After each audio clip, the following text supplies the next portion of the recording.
reason of the vision, pains have come upon me, and I retain no strength. How can my Lord's servant talk with my Lord? For now no strength remains in me, and no breath is left in me.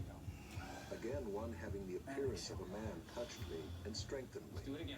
And he said, O man greatly loved, fear not, peace be with you. Be strong and of good courage.